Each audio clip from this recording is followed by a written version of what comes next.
Metal Lords. This is a 2022 American teen comedy drama written by D.B. Weiss and directed by Peter Sollett. It's a story. The story follows two high school best friends and metal music lovers, Hunter and Kevin, who set out to start a metal band against societal norms. The film was released on Netflix on April 8th, 2022.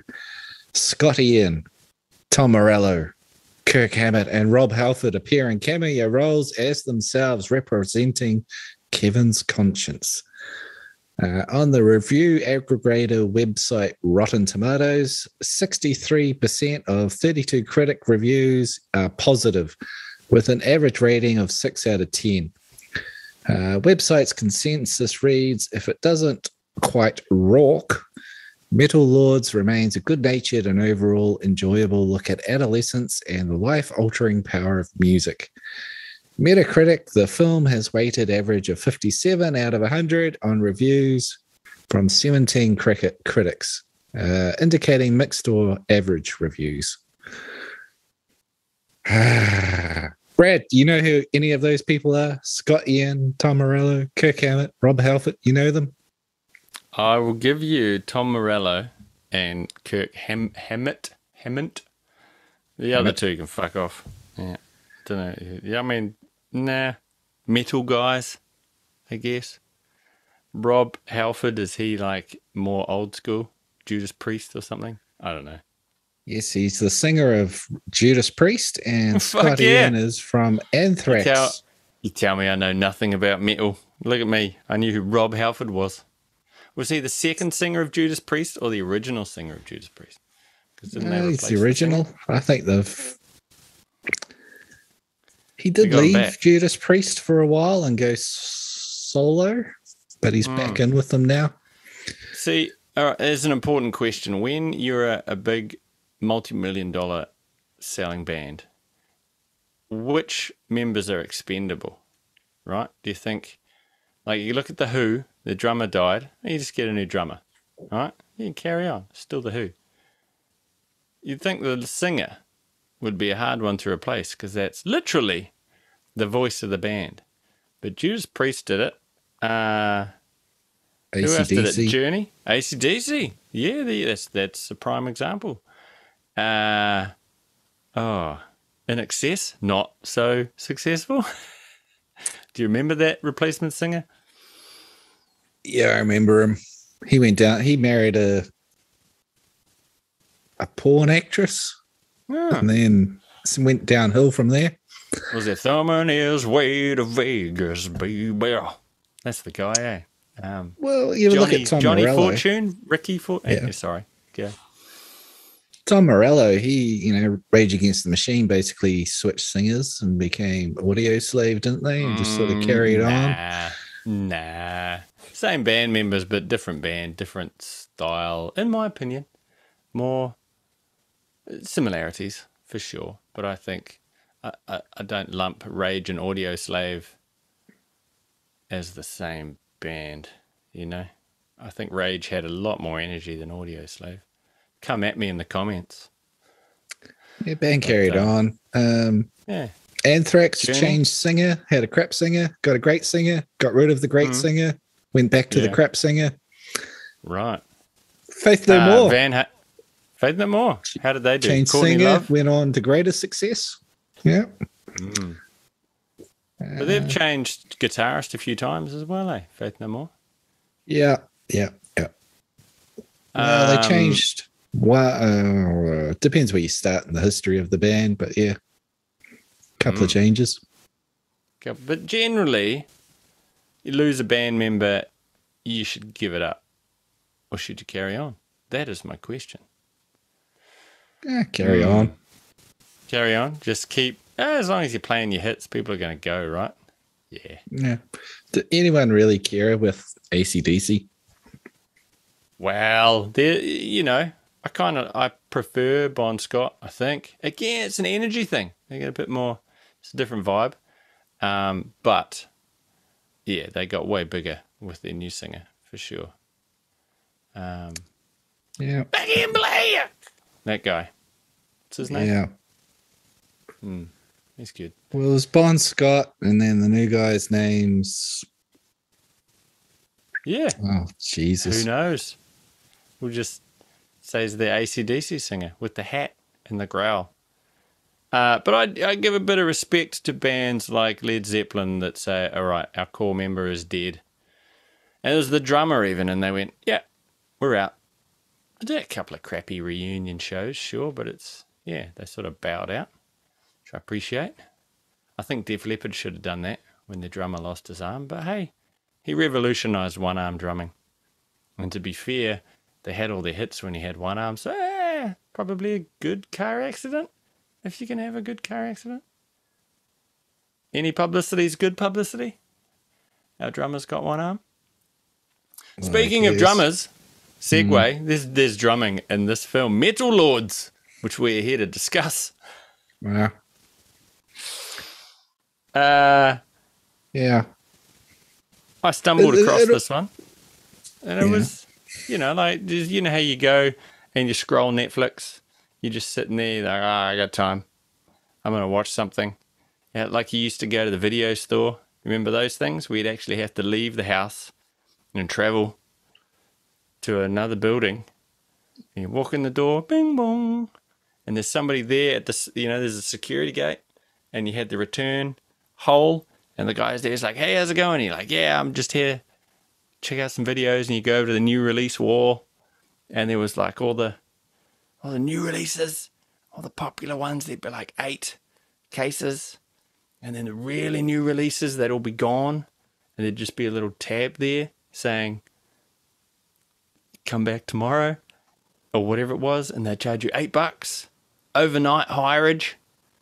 And you'd stand there for half an hour and pick a film, argue with your brother, and you go home and watch your film. But now, you just scroll with your finger like an elegant king. And it's the same. You still take half an hour to pick a film. And for me, doing that, scrolly, Metal Lords.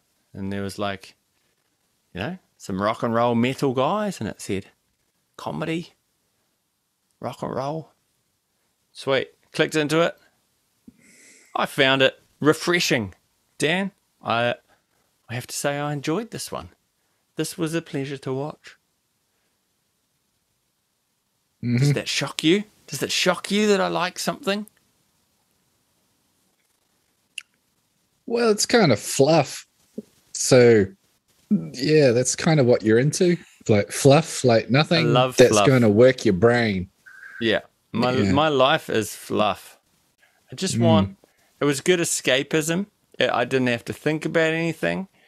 It had, kids discovering metal, learning instruments. It all sounded good. I'd never heard... Here's a peek behind the beef curtains. I had never heard the song War Pigs. Slap your mother in the mouth.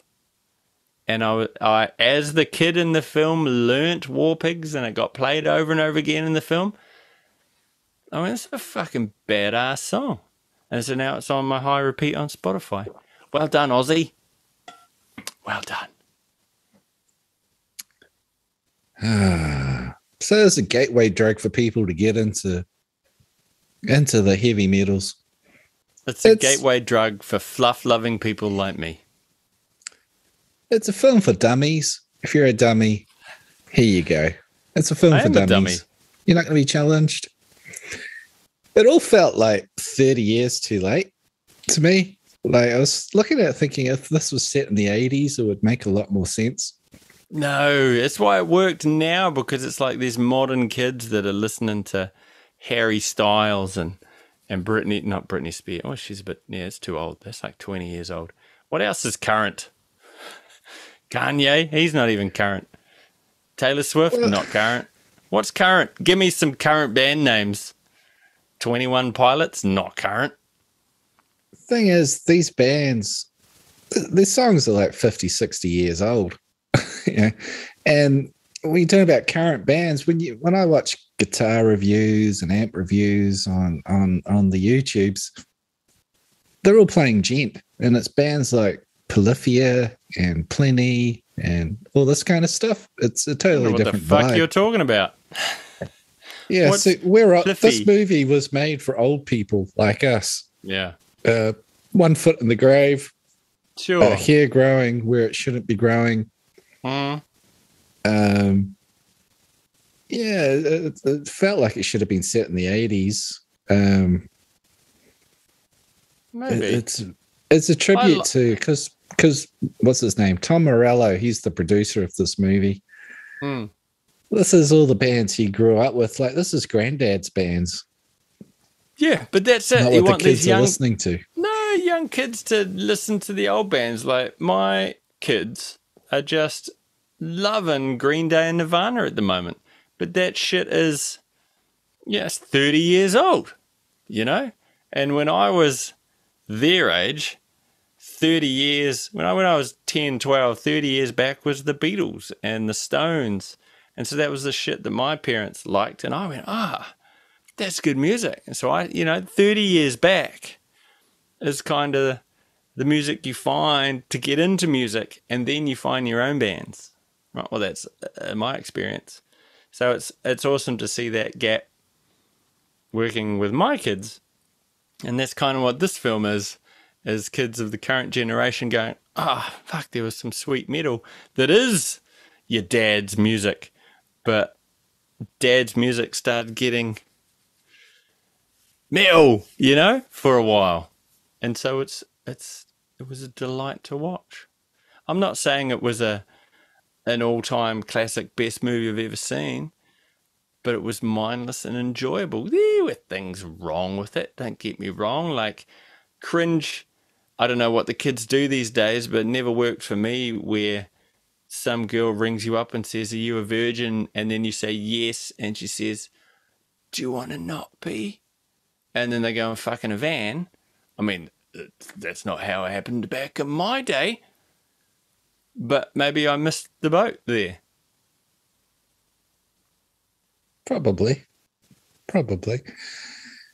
Yeah, it's the history of like metal movies about metal bands and stuff. They always get stuff wrong. Like, they talk about being a heavy metal band, but the soundtrack is by Poison. You remember Heavy Metal, the animated movie? Oh, fuck yeah. It's called Heavy Metal. The soundtrack is Cheap Trick and Don Henley from the Eagles and things like that. Like, they always get it kind of wrong. And for me, with this movie, you see Hunter, our bad boy. He wants to be a post-death metal band. Mm-hmm. And then the riffs he's doing, the song he has at the end, Machinery of Torture or whatever it is, sounds like Judas Priest kind of a song. It's not post-death metal.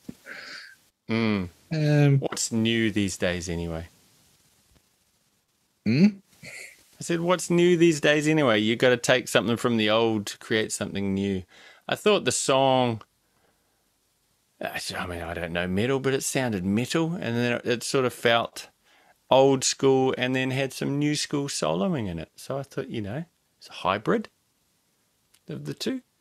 But I listen to Bob Dylan on a daily basis. What do I know about metal?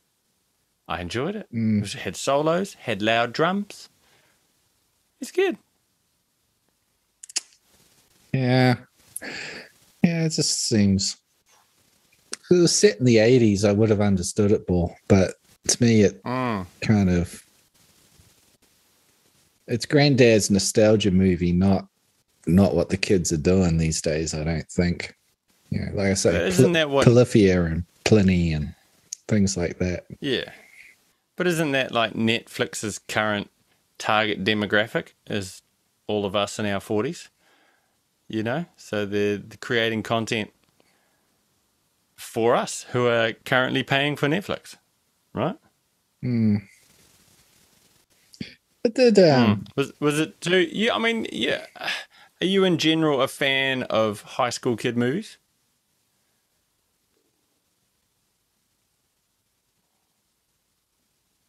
I haven't seen one in a very long time. Hmm. No, Like, can't say it's a your genre I American go for. Pies, the American Pie 2s, American Pie 3s, American Pie Bandcamp, American Pie Naked Mile, and other such classic high school films. Not another teen movie. Genius. Have we done that one? No. Oh, we should. Let's do that. Porky's, 16 Candles, Breakfast Club. Not your thing, are they? No, you lost me there. Yep. See? Classics. You want cerebral art house. Cinema. I just want I want some fluff. Let me switch off my brain, see some pretty colors. That's it. I don't know. I just it was pleasant. It's good natured. Gets along. I started losing interest. It's all right. It's all right at the end. I thought it was pretty realistic, the way bands get together and dramas that you get. You've got Hunter, who's self-destructive, who's pushing people away. He's too aggressive. He's, you get those kinds of people. Yeah, he was the front man personality.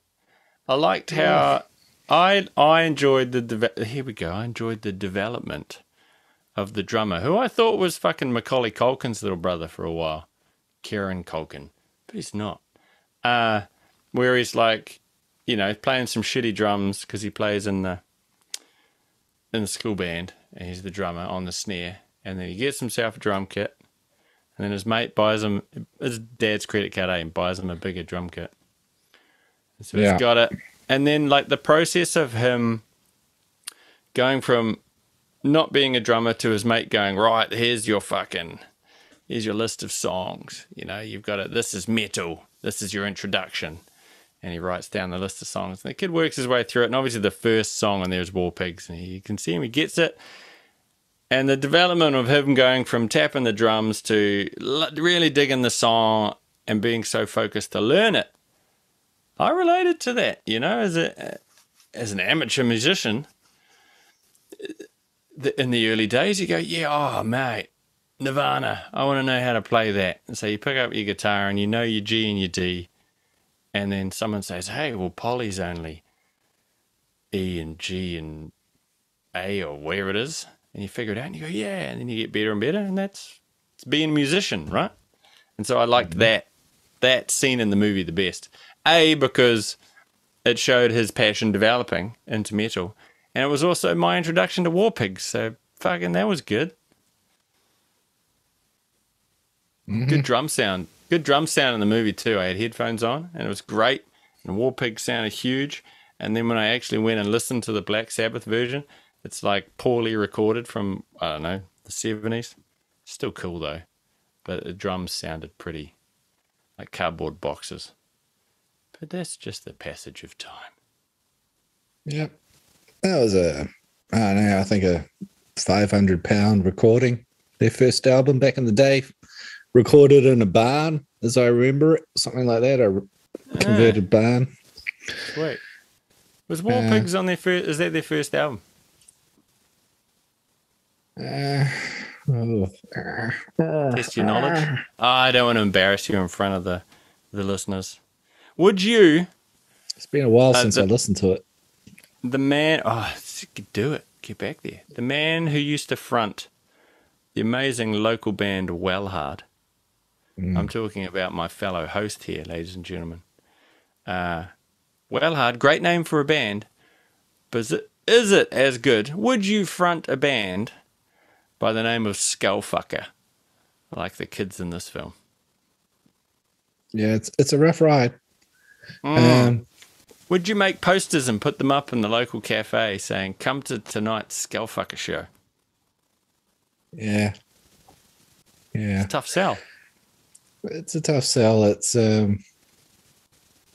even found with Wellhard, we had a lot of walls of people far more conservative than you think. With Wellhard or with the music? With the band name or with the music? I remember there was a couple of songs with a couple of naughty words in it, and police would come in off the street and stare at us, and bar owners would get upset. And, dear, oh dear. And we were just being edgy. Never mind. It's so edgy. Young, late 20-somethings. Full of vigor. Full of the last remains of youthful energy before the body and mind give out. Yeah, all downhill since then. Good times. Can you is that still anywhere? Is that on Spotify? No. Wellhard. No. Oh, it's a hidden gem, people. Dig it out. Go to Best album of all time. Will there ever be a rainbow? It was cool. There's some. Sure. I guess for me, yeah, it's just good-natured fluff. They got a lot of things quite right. He's playing a Jackson King V, had a EVH 5150 Mark III amp. Woo! Yeah, they had all that stuff right. It's okay. It was just fluff. But, yeah. Nothing great. It wasn't particularly funny, was it? Yeah. Nah, that's true. There wasn't like laugh out loud moments. I was just enjoyed young people playing metal. And the lady, when she comes in on the cello, I thought that was kind of cool. You know, it's like a modern take? A different take on it. Chuck a cello in there. It worked, you know. The final scene, spoiler alert, when they do the big gig, I thought that was great too. It wasn't like over the top and everything went great and everybody like applauses and that's the end of the film because they succeeded. It was like, man, this is sounding great. They're doing cool. And then the dude starts nailing a solo. And when he floated up to the ceiling, it got me. I thought, yeah, that's what it feels like when you're in the pocket, you know, and you forget about everything else and you're just jamming, making good music. And you float. And then, of course, he falls off the amp or whatever and breaks his leg. And it was brilliant. Just a little swerve off the norm, you know? So they didn't completely succeed, but they did enough to be awesome. I liked it. If you're going to double feature this with another film, what would you double feature it with? I'm going to throw it in with Dazed and Confused. Do you remember that film? About the 70s slackers. Similar kind of. I do it for the soundtrack. Again, a lot of old school rock and Metal Lords and a lot of that in Dazed and Confused. And it's also like a high school coming of age story. So that's my double feature. Easy. I'm going to whack it in with heavy metal. Oh, yeah. Subtle. Even though it the just had a lot of soundtrack cartoon heavy tits metal in it, didn't it? Yeah, cartoon titties. Just cartoon tits. If all That's you what want the people want is... That's what everybody wants, titties. If you want to win the election, just promise people titties. You got it. Easy win. Trump, grab him by the pussy. With some titties. Right. So on IMDb, it gets a 6.7. Someone gave it an 8. Sweet movie about a high school metal band. Someone said 10. This was my favorite Netflix movie of the year! Exclamation mark. Someone said 6, decent, but should have been so much more. And 5, doesn't understand itself. Me. Sons of bitches. How are you going to rate this one out of... what are we going to rate this out of? 10 sutlings. Well, 10 guitar picks. I'll give it... You know, yeah, I enjoyed it, but it's not the greatest movie of all time. So I'm gonna throw it a 7 out of 10. Purely, I went from 6 up to 7. I'm giving it a 7 because of, I can't say his last name, forgive me, Joe Magnolillo. Joe Magnolillo. That guy who plays D&D. And he was the Doctor. I enjoy him. in everything he's in. I soak him up. Though I haven't seen Magic Mike, so don't judge me. That's one of his films I haven't seen. And Pee-wee's, have you seen Pee-wee's Big Adventure? That's a great film. He's in that. He's brilliant. Anywho, that's why I went from 6 to 7. Because of him. He was delightful as the Battle of the Bands winning guitar guy turned psychiatric doctor. Brilliant. I'm going to have to give this 6 Hail Satans out of 10, I think. That's just fluff. Hail it's Satan. Better than I expected, but still not very memorable, 6. I don't think. Yeah. Hey, that's high praise from you. Getting above 5 for a movie that I picked. I'll take it. It's a teen comedy without comedy. Soundtrack's good. Music's good. It's all the stuff drama. I like. Yeah. All right, so you've rated it like all the other critics and like Rotten Tomatoes.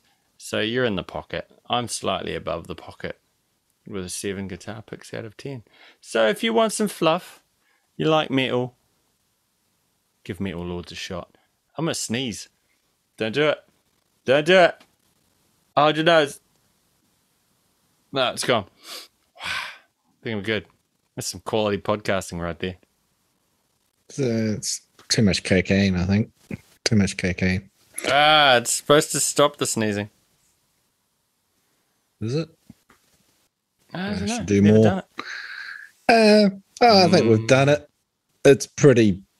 That's it. In and out. We're in. We're out. We're in. We're out. They can't all be top 10 episodes. Everybody, don't. When you introduce this channel to your friends, don't start them on this one. Yeah. That's it. Good day. Alrighty.